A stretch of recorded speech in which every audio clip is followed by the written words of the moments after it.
So I spend a lot of time in the forums for gig delivery driving, and I see a lot of people making a very common mistake. And that common mistake is around contacting support.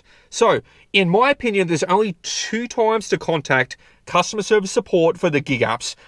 Whichever one you drive for, only 2 reasons, in my opinion, where you should be doing it. And every other reason, it's a waste of time. Absolute waste of your time, waste of your earning potentials. So I will touch base on the 2 reasons in a moment. I just want to talk about reasons that I see consistently from people where they are wasting their time, where they should be out there earning, doing deliveries, making as much money as they can, but instead they are sitting around chatting in messages or calling up someone over in the Philippines, complaining about something that is well within their control or that is outside of the control of the call center or web chatting staff. So a very common one that I see is people contacting support because the restaurant's taking too long.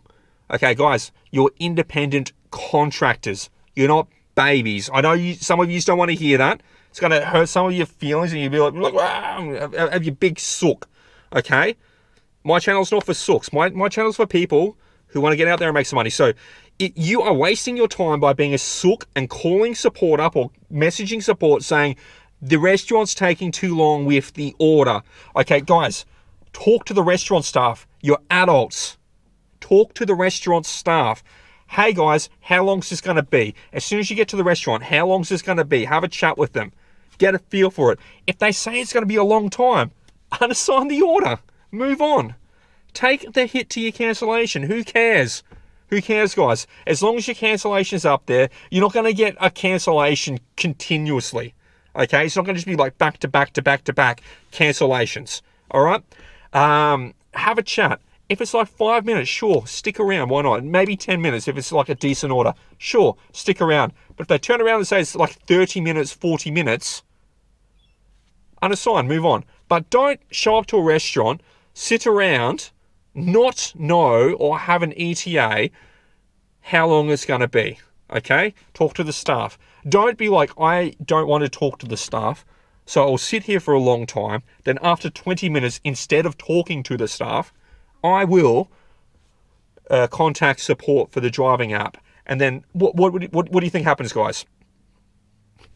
What do you think? Some dude or dudette over in the Philippines or whatever country they're set up in, depending on the app, they say, I understand what you're saying, delivery driver. Let me contact the restaurant. They call the already busy restaurant making your order or your customer's order. They call them up already busy working on it to ask them how long it's going to be. So it wastes the staff's time going to the phone or like, oh, okay, yeah, Doordash, which order, blah, blah, blah. Meanwhile, you're standing there 2 meters away from them.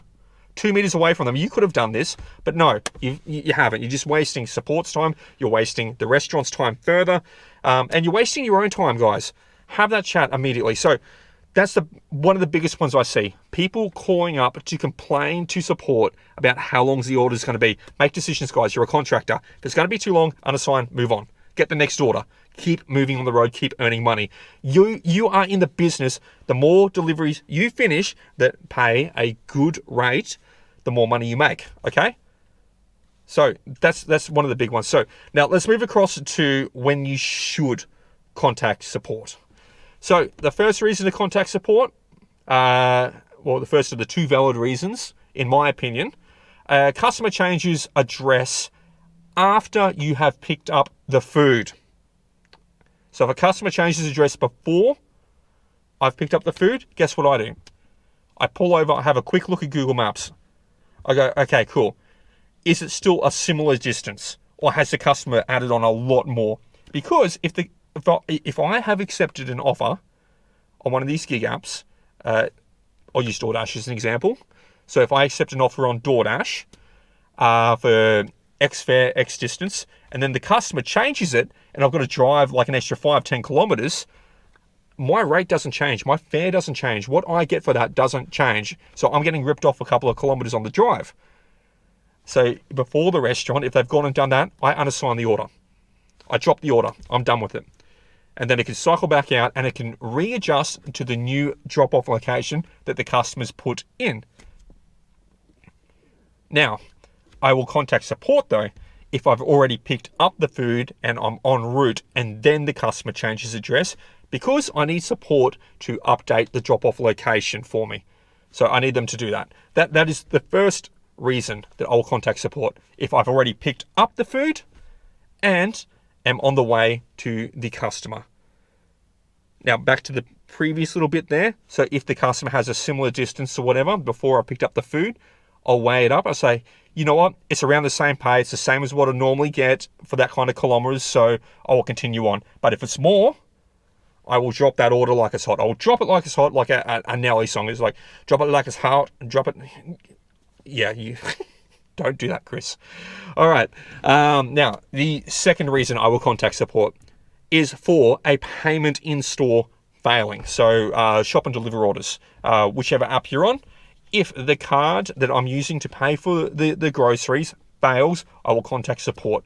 And the one thing I'm asking them for is to increase the limit on the card so I can get the order through. Now, if support turns around and says to me, dude, can you just like pay for it yourself? I say, no fucking way. I'm not paying for that myself because, one, I have seen way too many horror stories of drivers chasing for weeks trying to get reimbursement because the variance has been too great. And they're just like, nah, we won't do that. Or maybe we'll just cover this. So the driver's been ripped off for doing the shop. And secondly, the extra admin fee for myself. So I pay for it myself.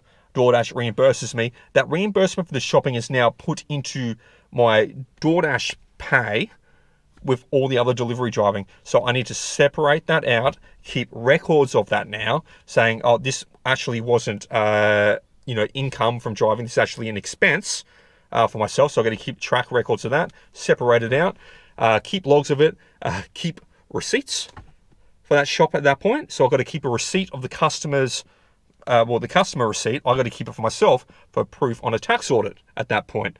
Otherwise, it could be taxed as taxable income. So, extra admin, extra overheads there. So that one, paying for myself, I've got to spend time talking to support. I've got to spend time chasing up from support sometimes if it goes wrong. I've got to spend extra time doing admin work to record that payment. I've got to, save across the receipt as well and make sure that all my books are fine for tax off of that. And for me, that's going to take me, 30 minutes in admin time, maybe an hour in admin time across the contacting support, doing all the extra stuff, all the extra steps, just to pay for a customer's groceries. And I'm not paid for that time. So I'm not doing it. If support says to me, can you just pay for it yourself? I go, no. Can you just up the limit for the payment on the card? And if they turn around and they say, no, we won't do that, I say, sick. And I will unassign and drop that order and move the fuck on. And I will not take any more red card orders that day or any more, the Uber Pass orders, whatever it's called for it. I will not take any more of them for that day because clearly they have a system problem or I just am fed up with it. And, it's fine to be fed up with an order type and you just turn around and say, you know what, no more today. I'm just going to focus on different kinds of orders. So, those are two reasons. Customer changing address after you picked up the food, or payment failure on your card from the gig company. That's the only two reasons. Every other reason, guys, every other reason to contact support, you can handle it yourself. You get to a customer's drop-off location and you're struggling to figure out where to leave it. Why would you call up someone in the Philippines to do that? Just call up the customer. Text the customer, message the customer, call them, message them, call them. Be a pest. Start the timers, start the countdowns. When you start that 5-minute countdown, guys, you'll be surprised how quickly that customer jumps off their couch and makes their way out to find their food. The customer's worried they're not going to get their food at that point. They see the countdown, it pops up on their app. They're like, oh, I'm going to go get it. So, guys, you're an independent contractor. Communicate with the restaurants. Communicate with the customers. You don't need customer service to communicate with the customers or the restaurants on your behalf. You can figure this stuff out. It's not easy to do. I understand for a lot of people, especially people who are introverted, it can be tricky to do. But It is part of the job. And if you want to optimize your earnings, make as much money as you can, a quick call in these situations to the customer. And you know what?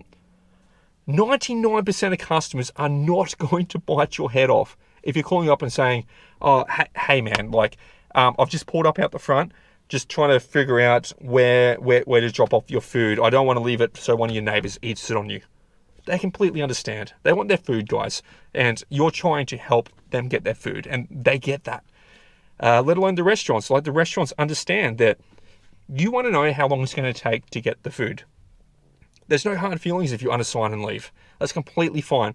But if you're the person in the restaurant, calling up support and then getting support to call the restaurant, and they're answering that call from DoorDash support, staring at you in the foyer, just holding your insulated bag, just staring at them, holding your phone in the other hand, on hold from support, or just waiting for a reply back. Guys, that's not good. Okay, you're just wasting everyone's time.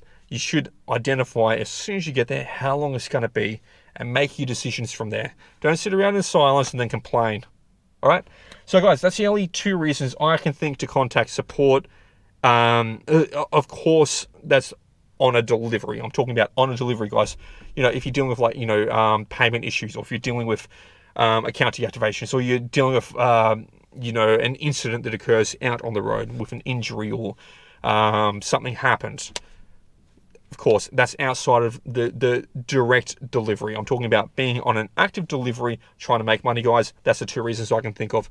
If there's other reasons you guys think to contact support that are valid, leave them down below in the comments. Let me know. But for me, in my workflow, that's the only 2 reasons I can think of. The rest is an independent contractor. As a big boy, myself, a fully grown adult, I can call up customers. I can talk to the restaurant staff. I can find out the information I need to make decisions or to solve a problem.